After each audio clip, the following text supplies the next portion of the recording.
Inilah Injil suci menurut Lukas. Sekali peristiwa, Yesus mengusir dari seseorang suatu setan yang membisukan. Ketika setan itu keluar, orang bisu itu dapat berkata-kata. Maka heranlah orang banyak. Tetapi ada di antara mereka yang berkata, "Ia mengusir setan dengan kuasa Beelzebul, penghulu setan." Ada pula yang meminta suatu tanda dari surga kepada Yesus untuk mencobai dia. Tetapi Yesus mengetahui pikiran mereka, lalu berkata, "Setiap kerajaan yang terpecah-pecah pasti binasa, dan setiap rumah tangga yang terpecah-pecah pasti runtuh. Jikalau iblis itu terbagi-bagi dan melawan dirinya sendiri, bagaimanakah kerajaannya dapat bertahan?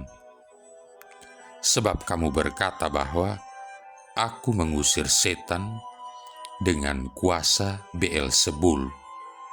Dengan kuasa apakah pengikut-pengikutmu mengusirnya? Nah, merekalah yang akan menjadi hakimmu. Tetapi jika aku mengusir setan dengan kuasa Allah, maka sesungguhnya kerajaan Allah sudah datang kepadamu. Apabila seorang yang kuat dan bersenjata lengkap menjaga rumahnya sendiri, maka amanlah segala miliknya. Tetapi jika seorang yang lebih kuat daripadanya menyerang dan mengalahkannya, maka orang itu akan merampas perlengkapan senjata yang diandalkannya dan akan membagi-bagi rampasannya. Siapa tidak bersama aku, ia melawan aku, dan siapa tidak mengumpulkan bersama aku, ia mencerai-beraikan." Demikianlah sabda Tuhan. Saudara-saudari yang terkasih, Yesus memerintahkan roh jahat yang membisukan untuk pergi meninggalkan orang yang sedang berada di hadapannya, dan roh jahat itu harus mau tidak mau mentaati perintah Yesus. Langsung saja orang bisu itu mampu untuk berkata-kata, dan heranlah orang banyak. Akan tetapi walaupun betapa jelas kelihatan kuasa ilahi Yesus dalam peristiwa ini, masih saja ada orang yang mempertanyakan sumber dari otoritas Yesus. Apakah iblis yang memberikan kuasa kepadanya? Tentu saja tolol bagi iblis untuk mengusir dirinya sendiri keluar dari orang yang bisu itu. Kita semua, orang-orang beriman dewasa ini, juga mengalami serangan-serangan roh-roh jahat dari waktu ke waktu. Dan serangan-serangan itu berupa godaan berat untuk berdosa, rasa putus asa, kehilangan rasa kasih Allah kepada diri kita, atau mungkin hanya sekedar rasa bingung yang begitu menekan diri kita. Seringkali kita mungkin tidak menyadari bahwa iblis sebenarnya terlibat dalam banyak situasi seperti ini. Akan tetapi, memandang serta berpikir tentang kegiatan roh jahat tidak perlu membuat kita menjadi takut, karena kemenangan Yesus yang sudah jelas, yaitu saat Yesus menyerahkan nyawanya di atas kayu salib.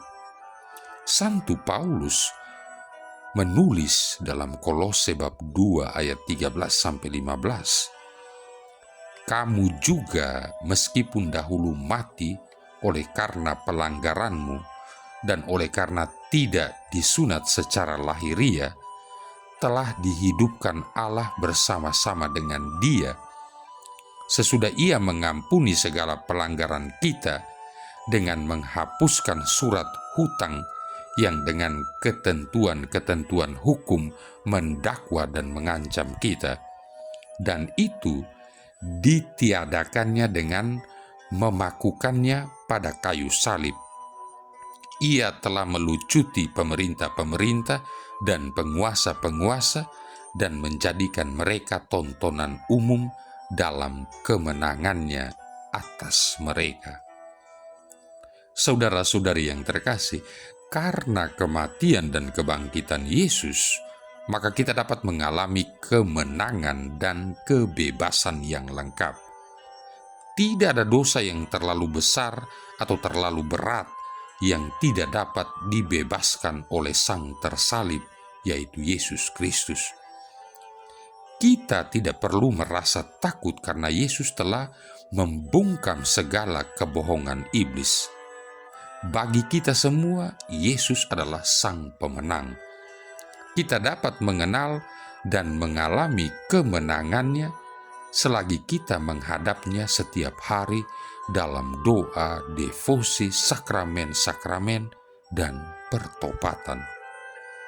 Sekarang, setelah menjalani masa prapaskah untuk beberapa pekan lamanya, marilah kita memperbaharui komitmen kita untuk beberapa resolusi spiritual yang telah kita buat pada awal masa prapaskah, agar supaya Tuhan memberikan kepada kita bagian yang lebih penuh dalam kemenangannya atas si jahat iblis.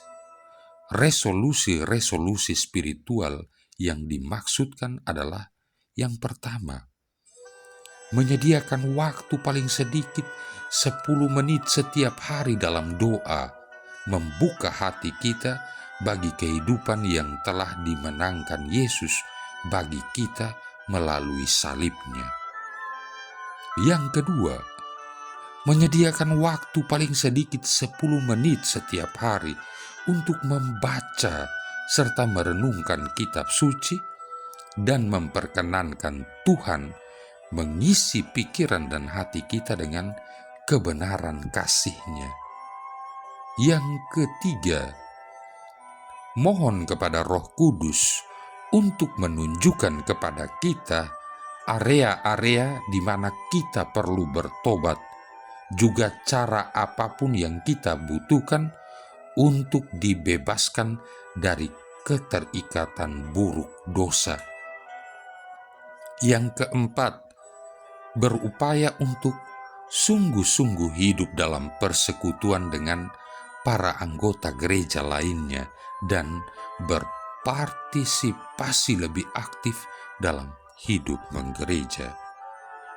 Saudara-saudari yang terkasih, saya mengakhiri permenungan ini dengan sebuah puisi yang berjudul Tidak Ada Waktu.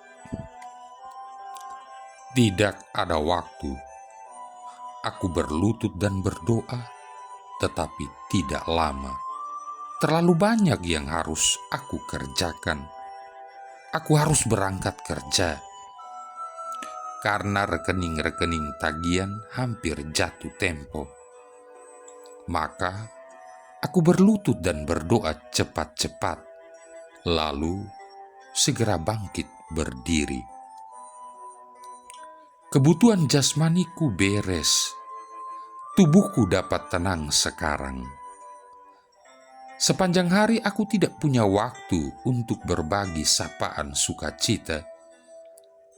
Tidak ada waktu untuk berbicara tentang kebaikan Tuhan kepada teman-teman, sahabat, kenalan, maupun keluarga.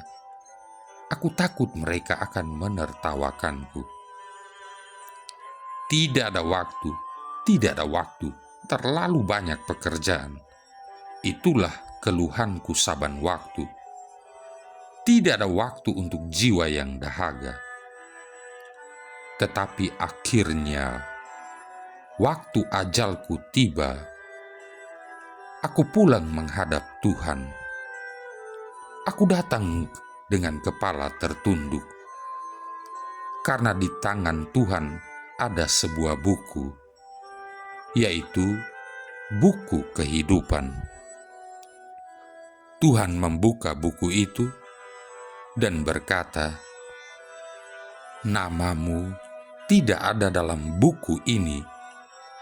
Aku memang pernah hendak mencatatnya, tapi sayang, aku tidak punya waktu." Marilah berdoa. Allah Bapa Maha Mulia, Hari Raya Paskah semakin mendekat. Kami mohon dengan rendah hati, semoga kami semakin giat mempersiapkan diri untuk perayaan yang menyelamatkan itu. Dengan pengantaran Yesus Kristus Putramu Tuhan kami, yang bersama dengan Dikau dalam persatuan Roh Kudus hidup dan berkuasa, satu Allah sepanjang segala masa. Tuhan memberkati kita sekalian, Bapa, Putra, dan Roh Kudus.